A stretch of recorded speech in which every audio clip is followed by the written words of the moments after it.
ये हमारा रहेगा, हम हिस्ट्री कवर कर रहे हैं, हमें आपको पता ही है, ठीक है। हमारा ये चैप्टर नंबर है 3, ठीक। ये देखो चैप्टर नंबर 3 हमारा, जिसमें लिखा हुआ है बंधुत्व यानी कि हमारा ब्रदरहुड, ठीक। जाति यानी कि कास्ट, एंड वर्ग यानी कि रेस बोल सकते, ठीक। इन सब के बारे में हम पढ़ेंगे। चैप्टर 3 हमारा एनसीईआरटी थीम्स हम कवर कर रहे हैं। इसके बाद हमारा लास्ट चैप्टर आएगा, ठीक है। और ये कौन सी क्लास की है? 12th क्लास की।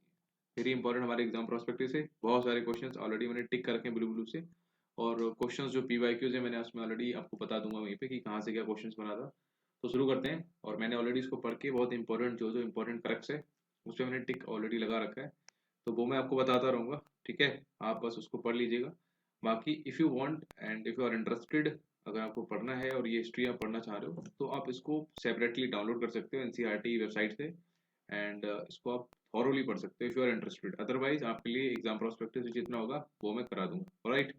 सो ये हो गया। बाकी any problem any doubt just do WhatsApp on this particular number, right. चलो स्टार्ट करते हैं। अभी हमने लास्ट टाइम कहाँ तक पढ़ा था? हमने मोहनजोदड़ो हड़प्पा खत्म कर लिया था, उसके बाद जो भी पढ़े थे उसके बाद जो हमारा 600 बीसी एंड 600 सेंचुरी आएगी उसके बीच का टाइम पीरियड दे रखा है। वहाँ पे एक कैसा ब्रदरहुड था, कास्टिज्म कैसा था, सिस्टम रेस का कैसा था, ठीक है। तो ये वही बता रहा था कि उस टाइम तक आते आते लोग बहुत सारी चीजें चेंज हो गई थी। जैसे कि जो हमारा एग्रीकल्चर लैंड जो था वो कहाँ, apart from the plain area, one क्षेत्र जो हमारे हमारे जो फॉरेस्ट एरिया था उनको काट के वहां तो उनका ये विस्तार हो गया था, ठीक है। जिससे बाहर रहने वाले लोगों की जीवन शैली में परिवर्तन हो गया था, ठीक। शिल्प विशेषज्ञों के एक विशिष्ट सामाजिक समूह का उदय हो गया था, और संपत्ति के असमान वितरण ने सामाजिक विषमताओं को अधिक प्रकट बनाया था।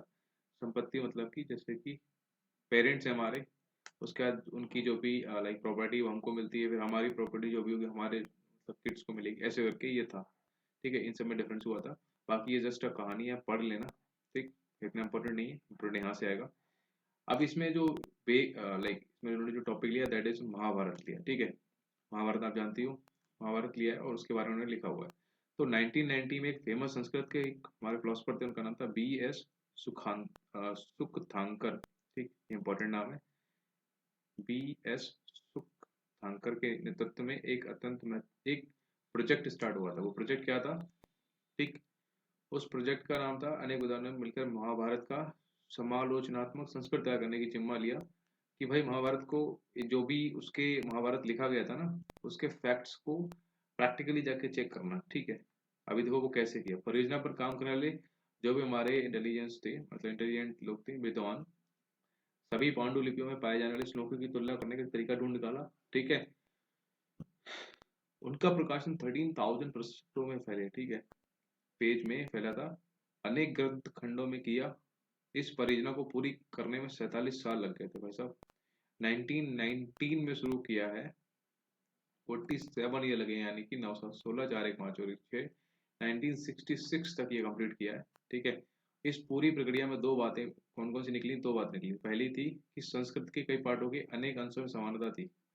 जो संस्कृत के लेसन्स थे उनमें काफी सिमिलैरिटीज थी, फर्स्ट थिंग। सेकंड थिंग ये थी कि कुछ शताब्दियों के दौरान हुए महाभारत के प्रेषण में अनेक क्षेत्रीय प्रभेद भी उभर कर आए थे।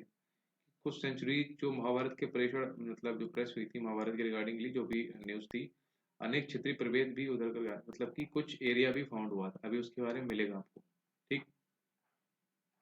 इसके अलावा उस टाइम पे मैरिज और ब्रदरहुड का क्या सीन था, देखो।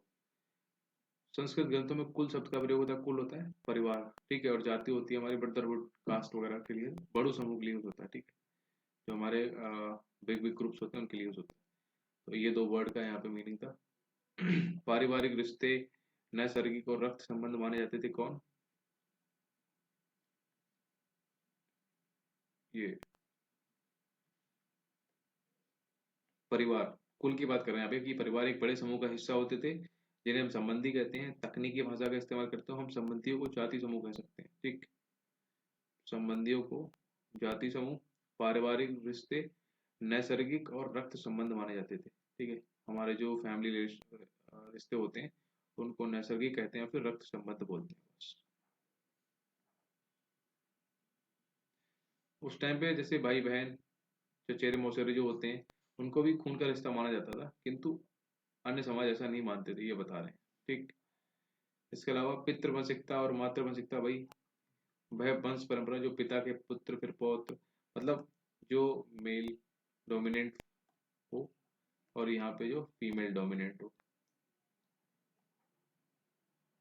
ठीक, बस यही बता रहा है कि जहाँ पापा की चलती रही हर साल और पापा से ही मतलब नेक्स्ट बंदा आ रहा है, बंदा ही फैमिली को लीड कर रहा है, तो वहाँ पे हो जाएगा पितृवंशिकता। ठीक है। मातृवंशिकता मतलब लेडी की चलती है वो मातृवंशिकता, बस यही है। तो पितृवंशिक व्यवस्था के आदर्श में कौन सा है? दो दल थे, कौरव और पांडव, आपने सुना है महाभारत में। उनके बीच भूमि और सत्ता को लेकर हुए संघर्ष को चित्र करती है हमारी। दोनों ही दल कुरु वंश से संबंधित है। अभी देखो ये इंपॉर्टेंट है, कुरु वंश था उनका, डायनेस्टी कुरु डायनेस्टी। किसकी? महाभारत में जो कौरव और पांडव थे उनकी थी कुरु डायनेस्टी, यहाँ पे वही इंपॉर्टेंट था। ठीक।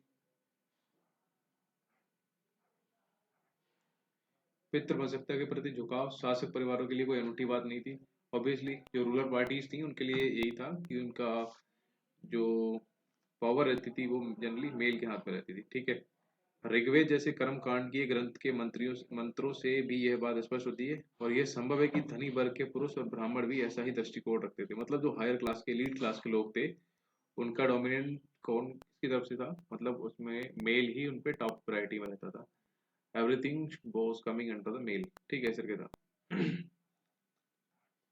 फिर ये स्टोरी है, if you are interested in story आप इनको पढ़ सकते हो।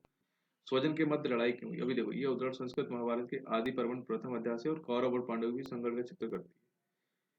कौरव किसके पुत्र थे? धृतराष्ट्र के। और पांडव उनके भाई बहन थे, मतलब भाई थे। ठीक। धृतराष्ट्र अंधे थे। अभी देखो आप लोग ये कर सकते हो, आप लोग ये पढ़ सकते हो। ठीक है। ऑल्दो इतना इंपॉर्टेंट नहीं है स्टोरी, आपको बहुत सारे लोगों को पता भी होगा। तो यहाँ पे जो इम्पोर्टेंट मैंने वही फैक्चुअल लिख रखा है कि कौरव धृतराष्ट्र के पुत्र थे और पांडव उनके भाई थे, बस। अभी क्या हुआ कैसे हुआ वो सब आप लोग पढ़ लेना। विवाह के टाइप्स भी होते थे। ठीक है, उसमें था बहुपत्नी विवाह, बहुविवाह और बहुपति। बहुपत्नी में क्या होता था? एक बंदा कई सारी लेडी से शादी कर रहा है। बहुपति में क्या है? एक लेडी, एक महिला कई व्यक्तियों से शादी कर रही है। जैसे कि आपको मिलेगा हमारे द्रौपदी जी के केस में। ठीक, ऑल्दो उनकी गलती नहीं थी, अब जो भी था उसके बारे में आपको दिखेगा रीजंस। ठीक है। और बहिर्विवाह क्या होता है? जो अपने गोत्र, अभी गोत्र क्या होता है? जैसे कि आज की डेट में कास्ट और रिलीजन चलता है ना, कि हिंदू है तो हिंदू से होगी, ऐसे करके चलता है। मतलब आज की डेट में मुस्लिम है तो मुस्लिम से, तो ऐसे उस टाइम पे गोत्र होते थे। तो बहिर्विवाह होता है जो अपने पर्टिकुलर गोत्र से दूसरे जाके दूसरे गोत्र वाले से शादी करता है, तो उसको बोलते थे बहिर्विवाह। ठीक। बाकी इसके अलावा विवाह के नियम क्या थे? जहाँ पितृवंश को आगे बढ़ाने के लिए पुत्र महत्वपूर्ण थे, वहां इस व्यवस्था में पुत्रियों को अलग तरीके से देखा जाता था। ठीक।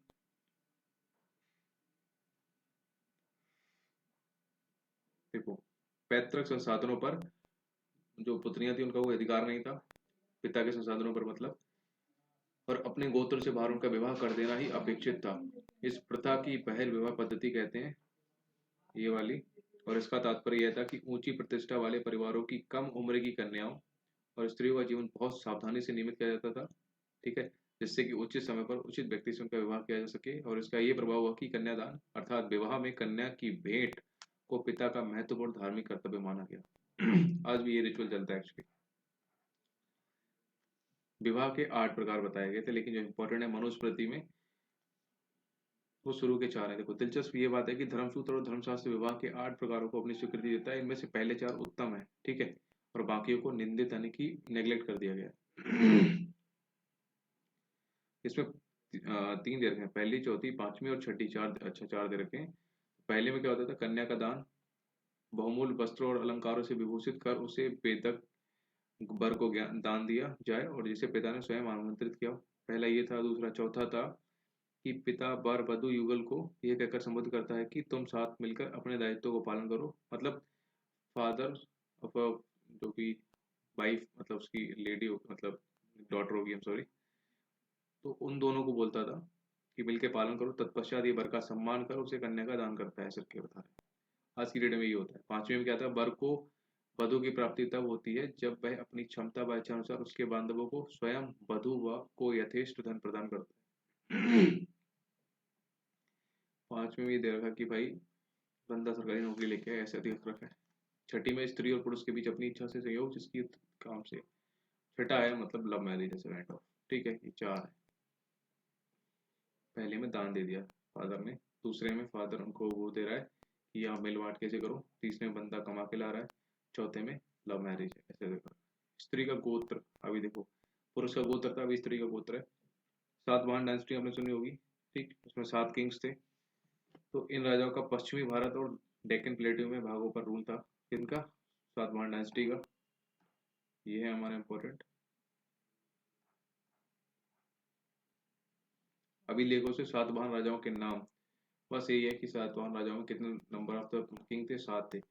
अगर आप ये याद करने बैठो आप पागल हो जाओगे, कोई जरूरत नहीं है, पूछेगा भी नहीं।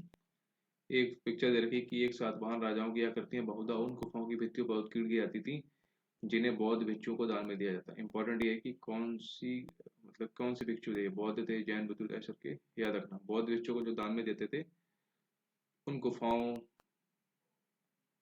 में ही सातवाहन राजाओं की आकृतियों को छापा जाता था। ठीक। बृहद्रणाय एक उपनिषद में जो आरंभिक उपनिषदों में से एक है,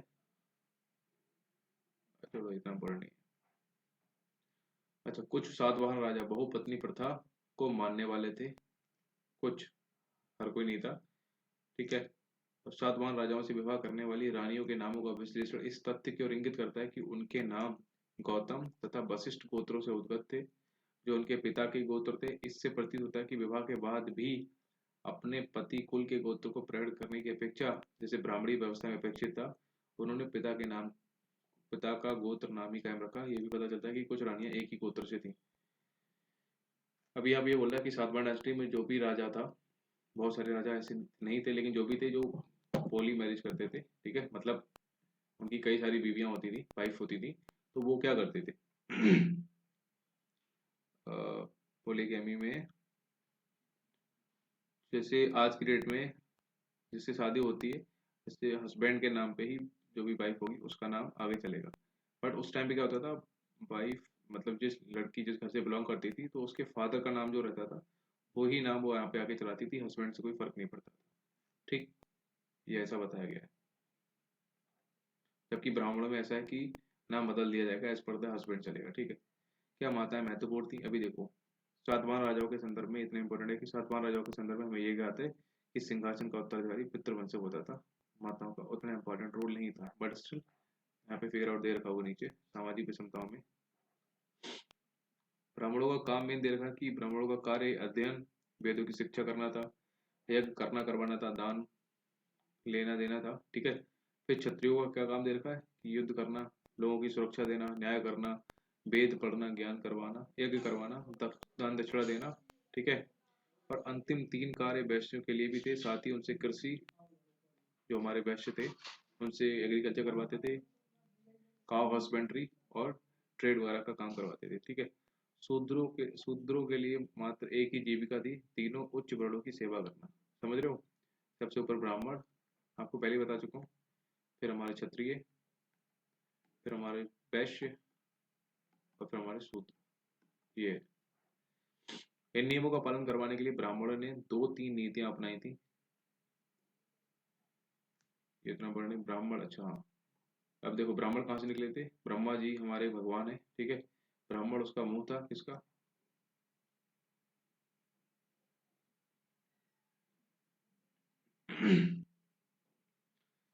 ब्रह्मा जी हमारे गॉड हैं। ठीक है।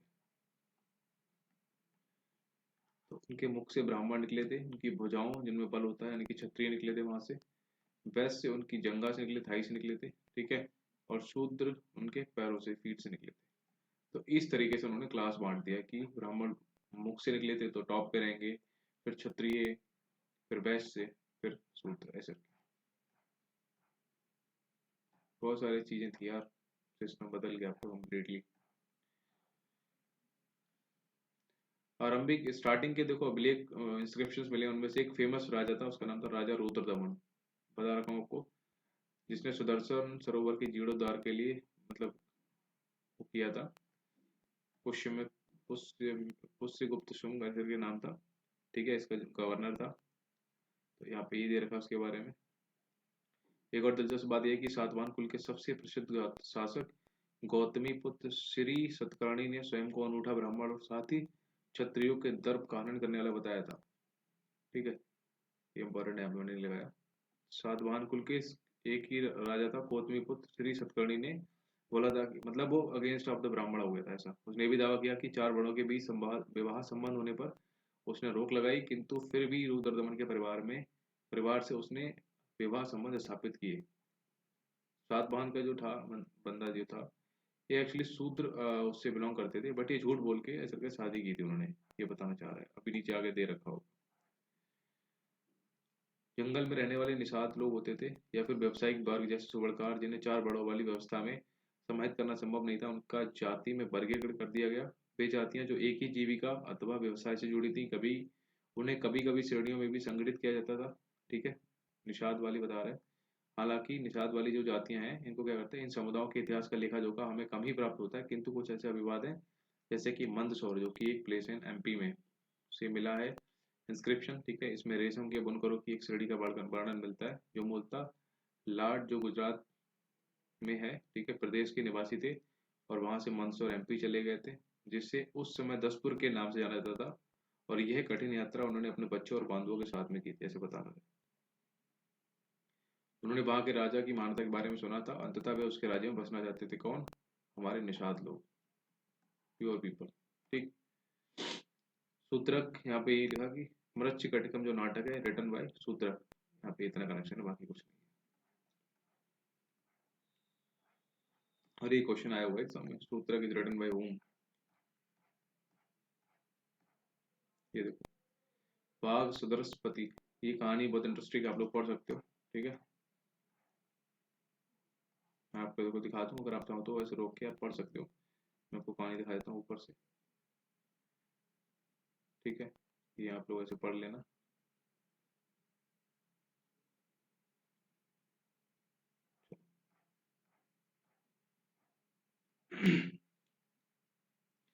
हम्म।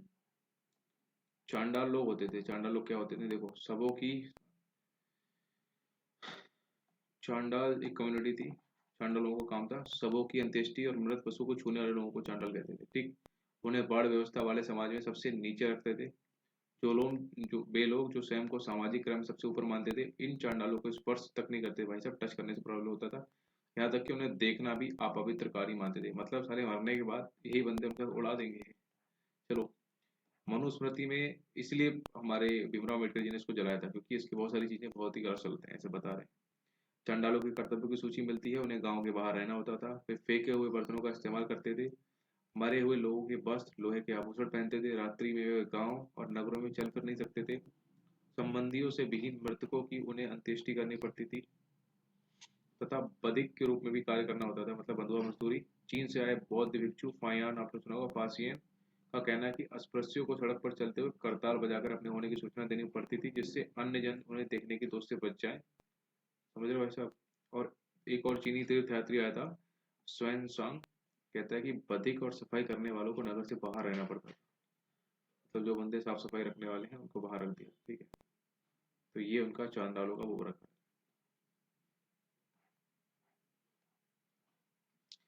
बोधिसत्व एक चांडाल के रूप में, अब देखो बोधिसत्व की कहानी आपने पढ़ी होगी, जो पाली में लिखी मातंग जातक से ली गई है। ठीक है, पाली लैंग्वेज में लिखे हुए मातंग जातक से ली गई है। और बोधिसत्व जो पूर्व जन्म में जो बुद्ध थे ना, उनके बारे में कहानी है, पढ़ लेना आप। ये भी मैं आपको रख देता हूँ हल्के से, देखो। एक बार बोधिसत्व बनारस के बाहर एक चांडाल के पुत्र में जन्म लिया, ऐसा करके अच्छी स्टोरियां पढ़ना। ठीक है।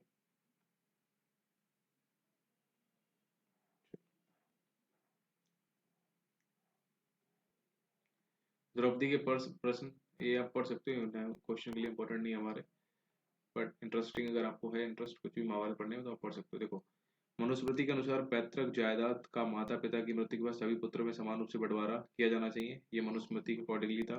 ठीक है, लेकिन जो सबसे बड़ा बेटा होगा वो विशेष भाग का अधिकारी होगा। ठीक है, स्त्रियां इस पैतृक संसाधन में हिस्सेदारी की मांग नहीं कर सकती, very important point. I think PY यहीं से बना हुआ था, मनुस्मृति के accordingly which of the following is not correct.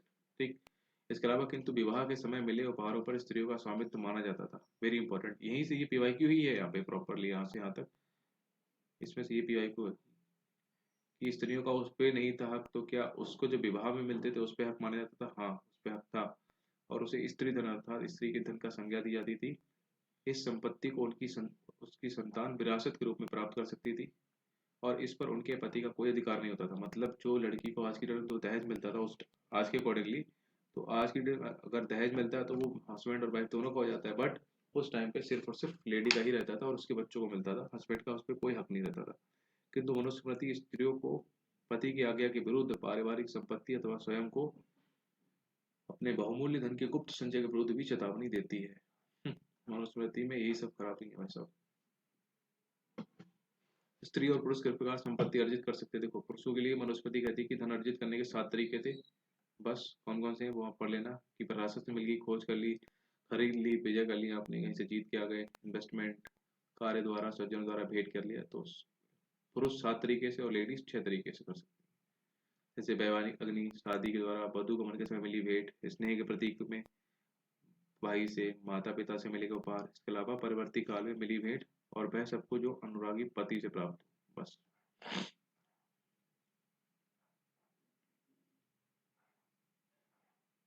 इसके अलावा यहाँ पे एक धनाढ़ शूद्र के बारे में बता रखा है। ये कहानी पाली भाषा के बौद्ध ग्रंथ मच्छी निकाय से, धनाढ़ सूत्र नाम की जो कहानी है, पाली लैंग्वेज का ये मच्छी निकाय से है, जो एक राजा अवंती पुत्र और बुद्ध के अनुयायी कच्छप के बीच में वो संवाद का हिस्सा है।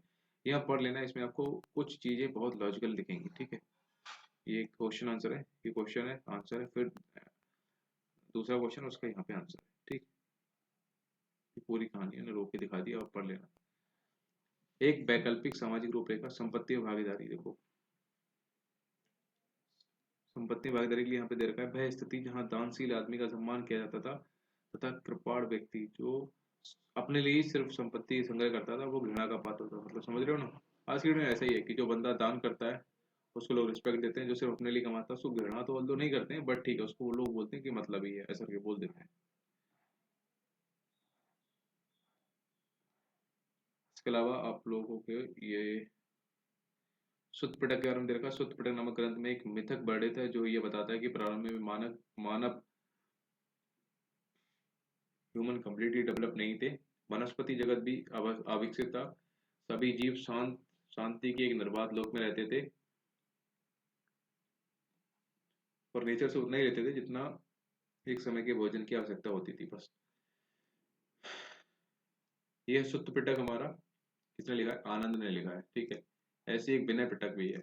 ये सारे पिटाका मैं आपको पढ़ाऊंगा जब मॉडर्न हिस्ट्री आएगी, जब एंशियंट की थोड़ा और ऐसे के तो आएगा। ये उपाली ने लिखा है, बौद्ध के टाइम का पीरियड है। ठीक है,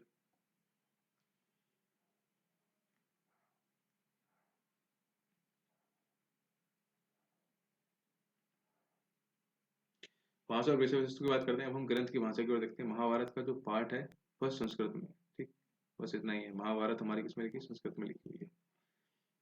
और उसके दो इतिहासकार इस ग्रंथ की विषय वस्तु के दो मुख्य शीर्षक हैं, आख्यान और उपदेशात्मक।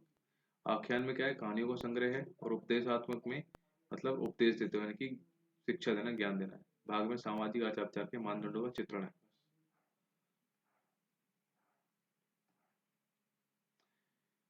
लेखक एवं उनकी तथ्यां को, ये ग्रंथ किसने लिखा? इस प्रश्न के कई उत्तर हैं। समाप्ता मूल कथा और रचयिता भाट सारथी थे, जिन्हें सूत कहा जाता था। ठीक, ये क्षत्रिय योद्धाओं के साथ युद्ध क्षेत्र में जाते थे। कौन? ये सूत लोग युद्ध क्षेत्र में जाते थे, उनकी विजय उपलब्धि के बारे में कविताएं लिखते थे। ठीक, इस प्रकार इस रचनाओं का परिषद मौखिक रूप में हुआ है, मतलब कोई रिटन डॉक्यूमेंट नहीं है, इसको मौखिक रूप से किसी के बाबा ने उसके पिता को सुनाया, पिता ने अपने बेटों को, उसके बेटे ने अपने बेटों को, ऐसे करके ब्राह्मणों ने इस कथा का पर परंपरा पर अपना अधिकार कर लिया और इसे लिखा। यह वह काल था जब कुरु और पांचाल, जिनके इर्द गिर्द महाभारत की कथा घूमती है, कुरु और पांचाल मात्र सरदारी से राजतंत्र के रूप में उभर रहे थे। क्या नए राजा अपने इतिहास को अधिक नियम, मतलब ये सब बताया गया क्या क्या करना चाहते थे, क्या क्या नहीं। मनुस्मृति से मिलते जुलते बहुत उपदेशात्मक प्रकरण महाभारत में जोड़े गए। इन सब परिवर्तनों के कारण यह ग्रंथ, जो अपने प्रारंभिक रूप में संभवतः 10,000 श्लोकों से भी कम रहा होगा, बढ़कर 1,00,000 श्लोकों वाला हो गया। मनुस्मृति देख लो कितना बड़ा हो गया। साहित्यिक परंपरा में से बृहत रचना के रचयिता ऋषि व्यास ने लिखा है। बस, मनुस्मृति। 1951 से 52 में पुरातत्ववेत्ता बीबी लाल ने, ये वेरी इंपॉर्टेंट है, हमारे आर्कियोलॉजिस्ट थे बीबी लाल ने मेरठ के यूपी में एक हसनापुर नामक गांव में खुदाई की। ठीक है, कि ये गांव महाकाव्य में बड़े हस्तिनापुर था। ठीक, हालांकि नामों की समानता मात्र एक संयोग हो सकता है, किंतु गंगा के ऊपरी दोआब वाले क्षेत्र में इस पुरास्थल का होना, जहाँ कुरु राज्य भी स्थित था, इस और इंगित करता है कि यह पुरास्थल कुरुओं की राजधानी हस्तिनापुर हो सकती थी, जिसका उल्लेख हमारे महाभारत में था। ठीक, उसमें 2-3 रीजन दे रखे होंगे कि कैसे कैसे घर मिले, कैसे उनका लाइक आर्किटेक्चर ही था, तो काफ़ी मैचिंग मैचिंग है, तो उन्होंने 2 चीज़ें बताई हैं। ठीक, जैसे कच्ची मिट्टी की आवास गृहों की कोई निश्चित परियोजना नहीं मिलती, किंतु मिट्टी की बनी दीवारें मिली, कच्ची मिट्टी की ईंटें आवश्यक मिलती हैं। सरकंडे की छाप वाले मिट्टी के प्लस्तर की खोज इस बात की ओर इशारा करती है कि कुछ घरों की दीवारें सरकंडों की बनी थी, जिन पर मिट्टी का प्लस्तर चढ़ा हुआ होता था, गांव में जैसे होता है। तो ये हम पढ़ लेना, बेसिक है। ठीक, द्रौपदी का विवाह वेरी इंपॉर्टेंट, आप पढ़ लेना कैसे हुआ और कैसे वो 5 लोगों में बट गई। कि जब अर्जुन ने सब कुछ कर दिया तो द्रौपदी ने उन्हें वरमाला पहनाई, पांडव चले गए मम्मी के पास गए, कुंती ने बोल दिया कि जो भी लेके, बिना देखे बोल दिया कि जो भी आप लेके आओ आपस में बांट लो। और जब कुंती ने द्रौपदी को देखा तो उन्हें अपनी भूल का एहसास हुआ, किंतु उनकी आज्ञा का अवहेलना नहीं की जा सकती थी। बहुत सोच विचार के बाद युधिष्ठिर ने ये निर्णय लिया कि द्रौपदी की उनकी 5वीं की पत्नी होगी। अभी यहाँ पे ये भी हो सकता है, चलो ठीक है, उनकी आज्ञा की अवहेलना पांडव लोग नहीं कर सकते थे, बट वो खुद तो बोल सकती थी मेरे से भूल हो गई, I am sorry for that, ऐसे करके। खैर, जब द्रुपद को ये बताया गया, जब द्रुपद मतलब द्रौपदी जी के हाँ, द्रौपदी के पिताजी, तो उन्होंने इसका विरोध किया, किंतु ऋषि व्यास ने, फिर ऋषि व्यास जी आ गए, उन्होंने बोला कि भाई पांडव वास्तव में इंद्र के अवतार हैं और उनकी पत्नी ने ही द्रौपदी के रूप में जन्म लिया था, अन्यथा नियति ने ही उनका साथ निश्चित किया। तीसरा एक और बुद्धि दिया कि व्यास जी ने कि एक बार युवा स्त्री ने पति प्राप्ति के लिए शिव जी की आराधना की और उत्साह के अतिरेक में एक के बजाय 5 बार पति प्राप्ति का वर मांग लिया। इसी स्त्री ने द्रौपदी के रूप में जन्म लिया है तथा शिव ने उसकी प्रार्थना को परिपूर्ण किया है। मतलब ये तो जबरदस्ती वाला हो गया, प्रूफ करना है। खैर, यद्यपि ब्राह्मणों की दृष्टि में बहुपति प्रथा अमान्य और अवांछित थी। ओके, समझ रहे हो, ब्राह्मणों की दृष्टि में बहुपति प्रथा अमान्य भी थी और अवांछित थी। यह हिमालय क्षेत्र में प्रचलन में थी और आज भी है। यह भी कहा जाता है कि युद्ध के समय स्त्रियों की कमी के कारण बहुपति प्रथा को अपनाया गया। दूसरे शब्दों में कहें तो संकट की स्थिति में इसे अपनाया गया था। ठीक है, तो ये हमारा चैप्टर है, या था बोल सकते हो, क्योंकि अभी बस कहानी ही है इसमें और कुछ भी नहीं है। कि निषाद वगैरह की वो कहानी आपने सुनी होगी कि कुंती पुत्र वगैरह जल, मतलब वैसे क्योंकि आग लग जाती कहीं पे, वो चली जाती है लेकिन 5 दूसरे लोग चल जाते हैं। हो सकता है ये कहानी हमारी, आप पढ़ लेना, बेसिक है, इतना कुछ है नहीं इसमें, जो भी था इंपॉर्टेंट कंटेंट मैंने आपको कवर कर दिया है। ठीक है, इसके अलावा हमारा लास्ट चैप्टर रहेगा इसके बाद, वो भी हम खत्म करेंगे जल्दी से जल्दी, और हमारा ये थीम्स का पहला पोर्शन खत्म हो जाएगा और 2 थीम्स के और मतलब चैप्टर बचेंगे। ठीक है, तो thank you everyone, take care, जय हिंद।